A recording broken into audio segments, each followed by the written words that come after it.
ప్రభునందు ప్రియులారా, మీ అందరికీ ప్రభువైన యేసుక్రీస్తు నామమున శుభములు. అద్భుత వాస్తవాలతో కూడిన ప్రసంగాలకు మరోసారి మిమ్మల్ని అందరినీ ప్రేమతో ఆహ్వానించుచున్నాను. నీ పొరుగువాడెవడు 2007 ఫిబ్రవరిలో న్యూయార్క్లోని హాంప్టన్ బేస్లో పోలీసులకు ఒక ఇంటిని గురించి ఫోన్ వచ్చింది.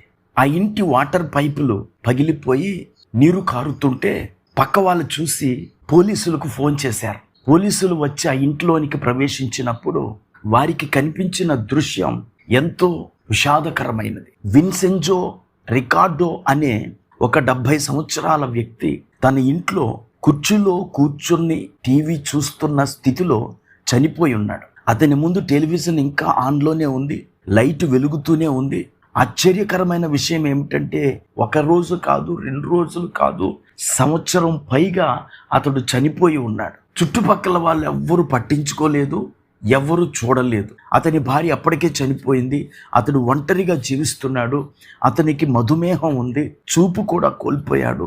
కానీ అతడు చనిపోయిన విషయాన్ని ఎవరు గమనించలేదు. ప్రియులరా, సమాజంలో జీవిస్తున్న మనం మన పక్కింట్లో ఎవరుంటున్నారు, వారి పరిస్థితులు ఏమిటి అని తెలుసుకోవలసిన అవసరత ఉన్నది.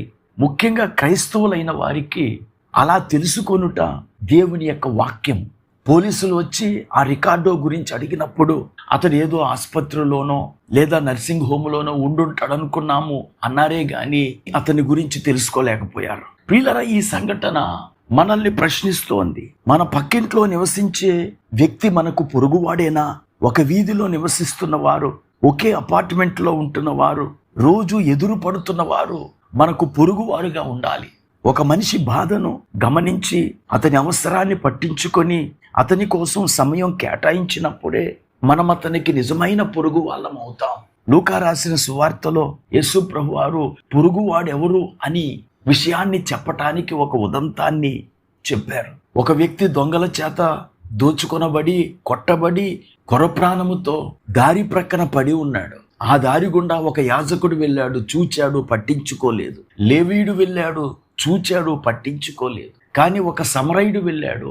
అతడు తన దగ్గర ఉన్న నీళ్లతో గాయాలు కడిగి తన దగ్గరున్న నూనెను గాయాలపై వేసి కట్టుకట్టి తన వాహనంపై ఎక్కించుకొని పూటకోల వాని ఇంటికి అప్పగించాడు.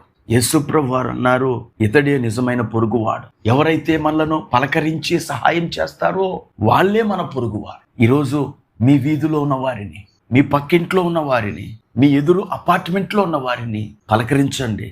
వారి క్షేమ సమాచారాలు అడగండి. దేవుని ప్రేమను పంచండి. ఎందుకంటే దేవుని వాక్యము నిన్ను వలె నీ పొరుగు వాణ్ణి ప్రేమించుమని మత్తయి రాసిన సువార్త 22:39 తెలియచేస్తోంది. అలాగే మోషే ధర్మశాస్త్రమైన లేవీ కాండము 19:18 పొరుగు వాణ్ణి ప్రేమించాల్సిందిగా దేవుని వాక్యం ఆజ్ఞాపిస్తోంది.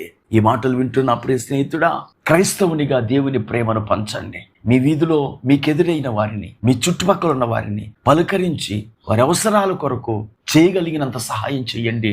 తరువాత కాలంలో వారు తప్పక క్రీస్తు ప్రేమను తెలుసుకుని క్రీస్తులోనికి రాగలరు. ప్రార్థన చేసుకుందాం.